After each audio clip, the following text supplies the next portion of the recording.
Peace, my lovely vigilant owls. Getting right into it. Now I think about it, I probably shouldn't have named those spirits that were in my group. They probably just want that to be just for the vigilant owls. That's probably exactly what that was. Now that I think about it. Quick announcements. I have a new tarot spread growing called the Animal Spirit. That's for if you want to get in touch with the Animal Spirit guide while you are on this earthly journey, to add to your spirit team and to also get a bit more in tune with nature while we are down here.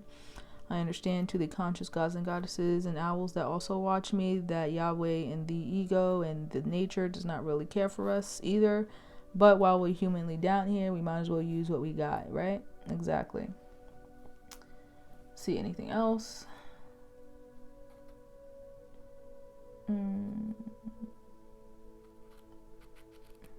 Nope. Okay. So today's angel number. So how I'm doing the spreads from now on with the angels, with the angel number pull, is I'm treating this as this week's devil and angel that's going to be on your shoulder, because Wednesdays are a very mental day. So for the rest of the week, from Wednesday going forward, be very mindful of the thoughts you carry and your mental state, because with that mental energy will come a lot of negative thoughts, especially what's been swirling around the ethers lately. Do I want to tell that freaking dream? I don't. I'm not going to bother.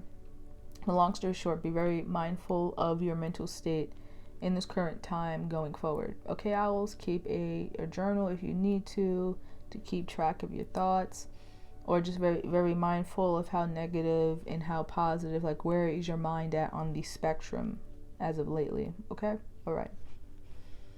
So today's angel number is 275. Trust that your current life choices and changes are in line with your divine life path and purpose.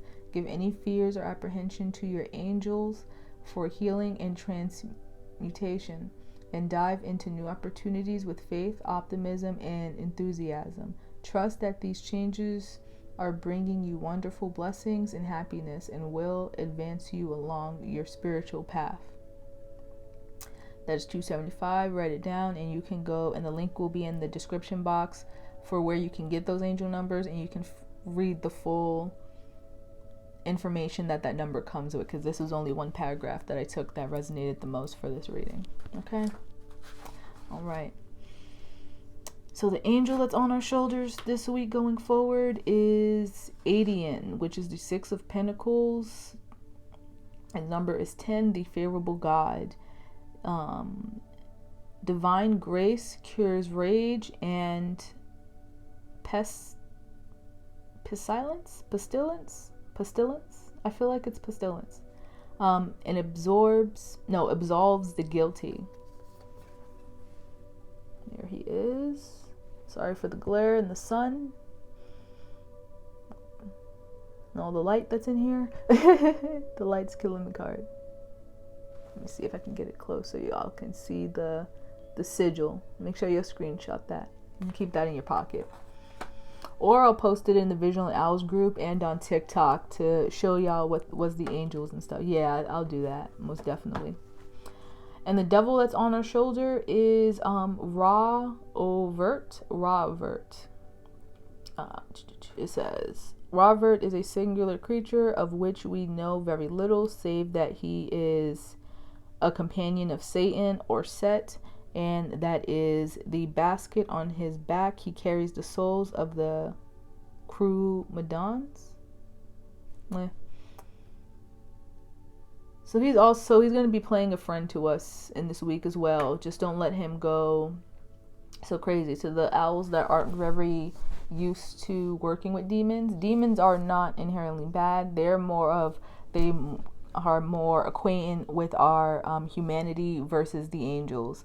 The angels save us and take us back to heaven, which is our mental state, a positive viewpoint, and the demons give you a more realistic idea of what your humanity entails and what is around you. That's really all the difference is. And sometimes our humanity is not nice.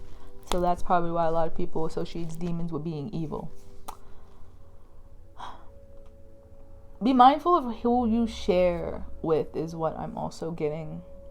Yes, have grace with people, but also be mindful of how much grace you extend to people, because you can also go into that other side of the spectrum of where you're letting yourself to be an emotional, mental, or spiritual doormat for people if you do not set healthy boundaries and clear intentions. I don't know why you have me saying intentions, but intentions. Don't just say yes just to be saying yes, and don't be saying no just to be saying no. I mean, like, your yeses mean yeses and your nos mean nos. Because it feels like you're going to be carrying a lot of different burdens on your back. So be very wary of just lashing out of emotions as well. Because it could be also scaring away possible opportunities that you've been actually manifesting in your life, or that should be aligning with your purpose. Basically, but be very mindful of any idiots that come through trying to knock you off your square and push you out of alignment, because the wrong person can see you out of character and then not want to come your way, and that could have been your blessing. All right. So mind, body, and spirit, to see how this could be affecting us and where to mainly stay guard at. If you have to put up wards, if you have to do an extra meditation, a special meditation. I was going to pull chakra cards for this, but it wasn't a chakra moment. This was just more of staying on center type of thing.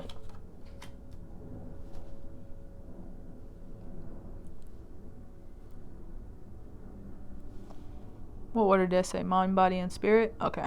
Because usually I do spirit, mind, body. Sometimes I interchange it depending on the message. But mind-wise, you're going to be very mindful of your thoughts, because if you've been saying, oh, which way am I supposed to go?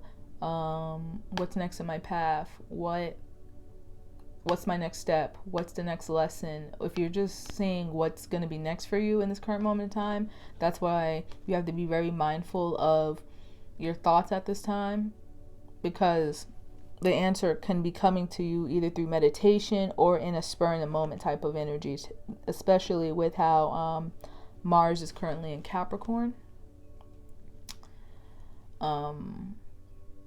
You'll have the energy to pursue whatever you were trying to do, whatever you're trying to build up to, go forward with. You're going to have the energy, but you're also going to have to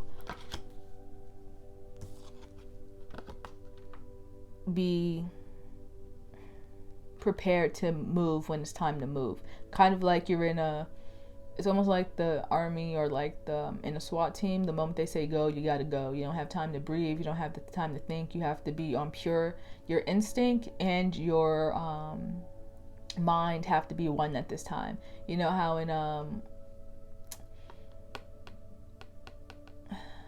karate culture, you have to follow your spirit. You don't have time to think. Your human mind doesn't have time to think. That's the energy you're going to be in.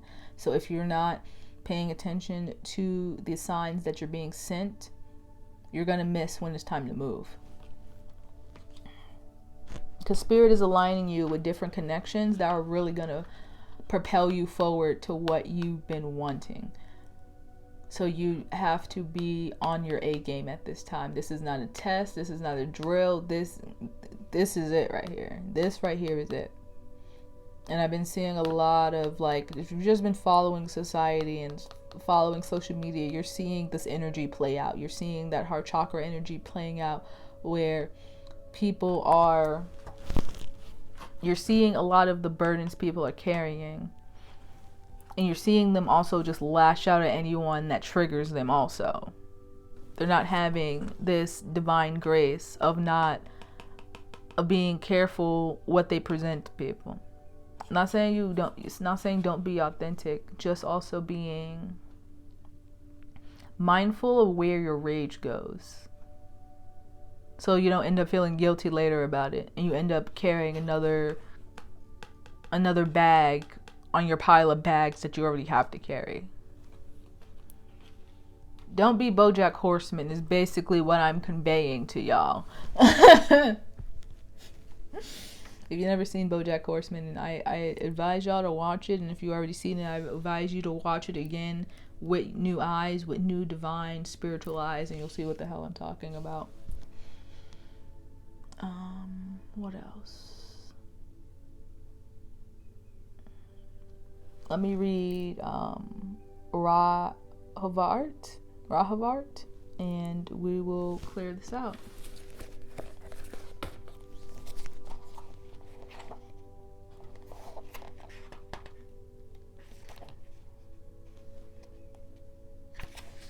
Here we go. Rahavart, divination. Focus on seeing past the harsh armor of age, experience. Many sharp or grumpy individuals are simply harsh because life has taught them to expect the worst of others, so they show the worst of themselves first.